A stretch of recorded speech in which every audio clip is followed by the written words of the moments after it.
주말 아침 송은재TV 시작합니다. 어제는 이재명에 대한 선거법 위반 재판이 열렸습니다. 6차 공판이었습니다. 이재명이 지난 대통령 선거에서 두 가지 거짓말을 했다.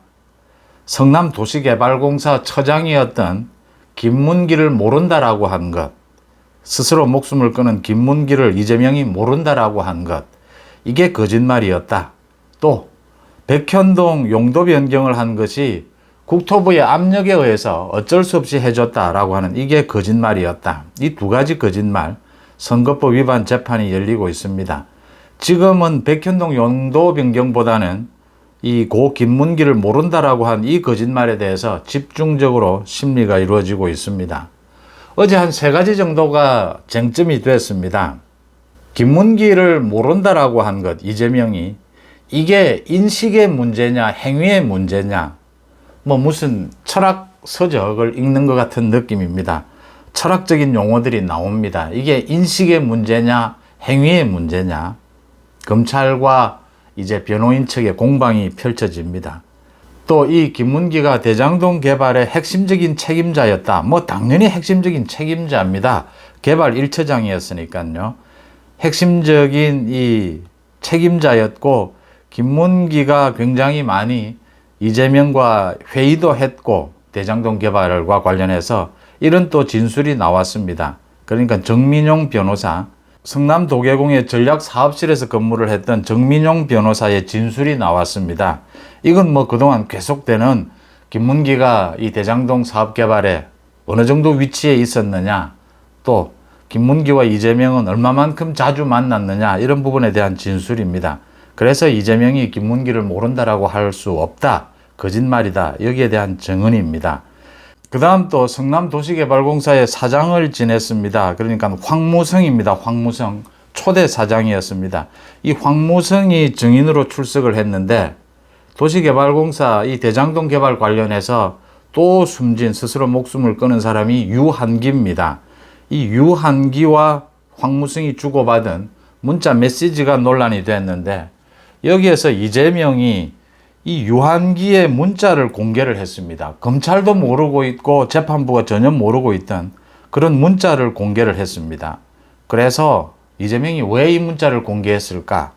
또 이재명이 이 문자를 공개하자 재판부, 검찰마저 그 문자를, 그 유한기의 문자를 어떻게 이재명이 입수를 했느냐, 그 문자가 어디에서 나온 것이냐, 이렇게 질문을 하면서 이재명이 굉장히 당혹스러워하는 이런 모습도 연출이 됐습니다. 먼저 이재명이 김문기를 알았다 몰랐다, 이게 인식의 문제냐 행위의 문제냐, 엄청 어렵습니다. 이게 그렇게 어려운 게 아닙니다. 쉽게 말씀을 드리면, 고 김문기가 스스로 목숨을 끊은 그 다음 날 이재명이 방송 인터뷰에서 기자들이 묻게 됩니다. 어제 김문기가 스스로 목숨을 끊은 것입니다. 그래서 어제 스스로 목숨을 끊은 숨진 김문기를 잘 알았느냐라고 기자가 물으니까 이재명이 성남시장 시절에는 잘 몰랐다 이랬습니다. 하위직 공무원이어서 잘 몰랐다라고 했습니다. 선거 기간 중에 선거법 위반으로 거짓말을 이렇게 엄중 처벌하는 이유는 자기 선거에서 유리하기 위해서, 국민들에게 거짓 정보를 흘려서 이 선거에서 자기가 유리한 위치를 차지하기 위해서 그렇게 거짓말을 하면 이건 엄중 처벌해야 하지 않겠습니까? 유권자의 판단을 흐려버립니다. 이게 왜 지금 재판부에서 인식의 문제냐 행위의 문제냐, 어제 이재명이 재판부에 대해서 그 이야기를 했습니다. 판사님은 이렇게 자신이 재판을 6번째 받고 있는데 자신을 안다고 할 수 있느냐. 그러니까 어떤 사람을 우리가 알 때 그냥 이렇게 지나가다 아는 정도냐, 아니면 그 사람의 개인적으로 잘 알고 있느냐, 이제 이건 인식의 문제입니다. 이재명이 주장하는. 왜 이재명은 이런 인식의 문제로 가져갈까? 김문기를 모를 수는 없었지만 과거에 김문기를 좀 알았다 하더라도 깊이 아는 사이는 아니었다. 잘 알지는 못했다, 이런 뜻으로 이야기한 것에 불과하다. 그래서 선거에 영향을 끼칠 그런 의도는 아니었다. 이걸로 이재명은 가져가고자 하는 겁니다. 그런데 검찰은 이건 인식의 문제가 아니라 행위의 문제다, 이렇게 하는 이유는 이재명이 어제 스스로 목숨을 끊은 김문기를 모른다라고 하는, 거부하는 이런 행위였다. 선거에 영향을 미칠 목적으로 알고 있는 사람을 모른다라고 한 것이다. 적극적으로 거짓말을 한 것이다. 이렇게 가져가고 있는 겁니다. 검찰과 변호인 측에 이렇게 충돌하는 지점입니다. 그래서 이재명은 어떤 사람을 안다 모른다, 우리가 흔히 이야기할 때 뭐 잘 안다라고 하고 그저 좀 아는 사이다, 이 차이를 지금 계속 이재명은 이야기를 하는 겁니다. 그런데 재판부가 이걸 받아들이겠습니까? 이건 검찰이 이야기하는 행위의 문제다. 어때서 그렇느냐? 김문기가 어제 스스로 목숨을 끊었습니다. 오늘 기자가 이재명에게 질문을 했습니다. 대선 후보인 이재명에게. 이재명이 모른다라고 했습니다. 성남시장 시절에는 모른다라고 했습니다. 이재명이 왜 모른다라고 했을까요? 지금 이재명이 계속해서 사람의 뭐 기억은 한계가 있지 않느냐, 잘 알지 못한 건 아니냐, 이렇게 가는 이유는 김문기를 모른다라고 할 수는 없는 겁니다. 알긴 알았는데 잘 알지는 못했다. 지금 이재명은 이 주장을 하고 싶은 겁니다. 또 뭐 이 말 끝에는 기자가 갑자기 물어서 얼떨결에 모른다라고 했다, 이런 말까지를 하는 겁니다. 그러니까 자신이 선거에서 유리하게 하기 위해서 거짓말할 그런 의도는 아니었다. 지금 이재명은 이걸 강조하고 있는 겁니다. 그런데 김문기가 스스로 목숨을 끊은 그 다음 날 기자의 질문의 의도는 김문기와의 관계는 어떤 관계냐, 이 질문이지 않습니까? 그걸 모른다라고 했다. 김문기의 스스로 목숨을 끊은 이 행위와 크게 관계가 없다라는 이야기를 해서 선거에서 유리하게 할 의도다라는 건, 이건 뭐 행위니 인식이니 하는 이런 어려운 말을 잘 모르는 중학생 정도도 누구나 짐작할 수 있는 겁니다. 그래서 검찰은 상식을 이야기하고 있고 이재명은 그걸 피해 나가기 위해서 억지스런 이런 어려운 말들을 하고 있습니다. 피해 나갈 방법이 없기 때문입니다. 또 하나의 진술이, 그러니까 성남 도계공의 전략사업실에 근무했던 정민용 변호사입니다. 이재명의 측근입니다. 이 정민용 변호사가 어제 증인으로 나와서 고 김문기에 대해서, 김문기가 이 대장동 개발의 핵심적인 책임자였고 자신의 상급자였다. 그래서 이재명과 함께 많은 회의도 했고 토론도 했다. 그 공원 만드는 부분이라든지 이런 걸로 이렇게 증언이 나왔습니다. 유동규에 이어서 정민용도 이렇게 증언을 하면서 이 김문기가 대장동 사업의 실무 책임자였고 계속 확인이 되는 부분입니다. 그래서 도저히 이재명이 성남시장 시절에 김문기를 모른다라고 한 것은 있을 수 없는 일이다라는 게, 이건 뭐 계속 드러나고 있는 일들입니다. 그러니까 다시 돌아가면 이재명은 이렇게 김문기를 모른다라고 할 수 없는 입장인데 왜 모른다라고 했느냐? 그냥 쉽게 말씀드리면 잘 아는 사이는 아니었다, 이겁니다.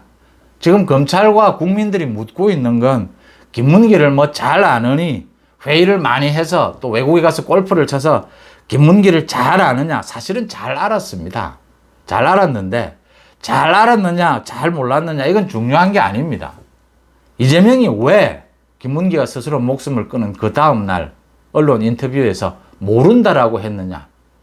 거짓말을 한 것이고 그 거짓말은 선거에 영향을 끼칠 목적으로 어제 목숨을 끊어서 사회적인 파장이 일고 있는 김문기를 모른다라고 하면서 적극적으로 거짓말을 한 것이다.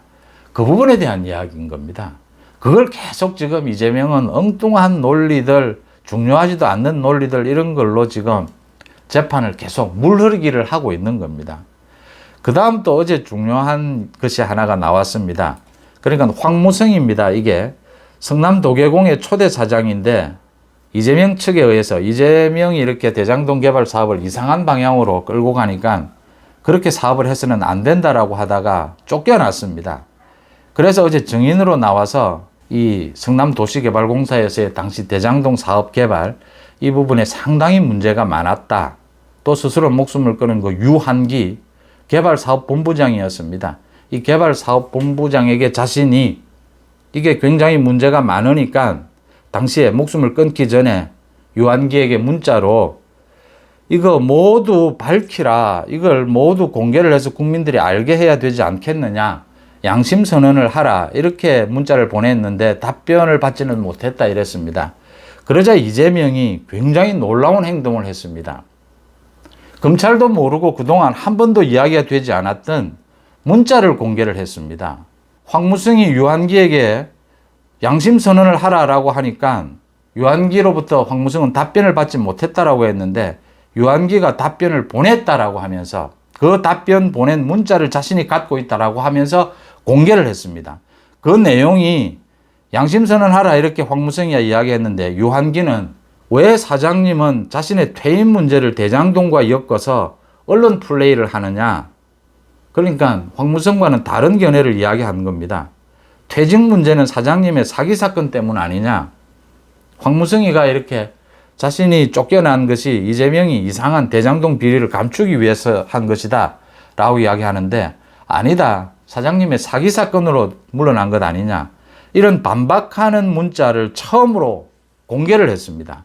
그러자 검찰이 깜짝 놀라서 이재명에게 그 문자를 어디에서 확보를 했느냐. 이렇게 경위를 밝혀달라고 하니까 이재명이 그 유한기의 아는 사람을 통해서 확보를 한 것인데 나중에 필요하면 이렇게 경위를 밝히겠다라고 하고 어물어물하면서 넘어갔습니다. 지금 이재명이 지금 문자를 처음으로 이렇게 공개를 한 것은 황무성의 이 증인으로서의 증언 능력을 완전히 황무성이 거짓말하고 있다는 걸 드러내기 위해서 이 문자를 공개를 한 겁니다. 그러니까 이 선거법 위반 재판이 두 가지였습니다. 대장동과 관계가 되는 김문기 관련해서 이재명이 거짓말한 것, 백현동 관련해서 이재명이 거짓말한 겁니다. 그 실체가 되는 대장동도 지금 재판이 열리고 있고 백현동도 따로 지금 재판이 열리고 있습니다. 그래서 이재명과 관련되는 이 비리 전체가 지금 재판이 다 열리고 있고 가장 빨리 열리고 있는 재판이 선거법 위반 재판인 겁니다. 그래서 이재명은 이 선거법 위반 이 재판과는 크게 관계가 없는데도 이 황무성의 말의 신뢰도를 떨어뜨려야 될 필요가 있어서 이 문자를 공개를 한 겁니다. 그래서 지금 이재명이 자신의 좀 위험 부담이 있는데도 불구하고 이런 것을 밝혔습니다. 그래서 또 논란이 됐습니다. 지금 이재명의 선거법 위반 재판, 이 뭐 인식이냐 행위냐 뭐 이런 것까지를 정말 국민들이 알아야 하느냐, 이 선거법 재판에 대해서 이렇게 제가 구체적으로 이렇게 좀 설명을 드리는 이유는 두 가지입니다. 하나는 이재명이 이 재판을 받는 태도입니다. 이재명은 공인입니다. 자신의 재판에서 자신의 권익을 지키기 위해서 뭐 할 수 있는 모든 행동을 하는 것은 보장받아야 합니다. 그런데 그 태도는 일반인과는 좀 달라야 된다라고 하는 겁니다. 근데 이재명은 그렇지 않다라고 하는 이 점 때문에 제가 자세하게 소개를 해드립니다. 이 조국이 마찬가지였습니다. 김경수가 마찬가지였습니다. 자신들이 조금이라도 유리하기 위해서 공인으로서는 해서는 안 되는 그런 굉장히 불성실한 자세를 보입니다.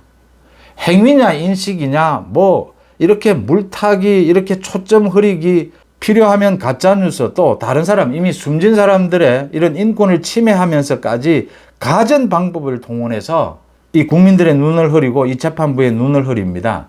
이런 무책임한 자세 이 부분을 지적을 해야 되고요. 또 한 가지는 이렇게 재판을 정말 이재명에 대해서도 조국에 대해서도 김경수에 대해서도 지금 김명수 사법부가 3년 4년 이렇게 재판을 질질 끌면서 무한한 이렇게 변론의 기회를 줍니다. 어떤 변론을 하든 뭐 모든 기회를 주고 모든 뭐 시간을 오히려 질질 끌어가면서까지 이렇게 보장을 해줍니다. 그런데 그 재판의 결과가 나와도 대법원 판결까지 나도 이렇게 자신들이 재판에서 공인들이 이렇게 뭐 잡범들도 하기 힘들 정도로 자신이 유리하기 위해서 별의 별짓을 다 하면서도 이 대법원의 판결까지 나와도 그 재판 결과를 부인합니다. 김경수는 대법원 판결에 마지막까지 나오고 형까지 다 살았는데도 자신이 여론 조작하지 않았다라고 합니다. 조국 마찬가지입니다. 부인이 대법원 판결까지 다 났는데도 계속 자신이 무죄다라고 주장합니다. 억울하다라고 주장합니다. 이재명 마찬가지입니다.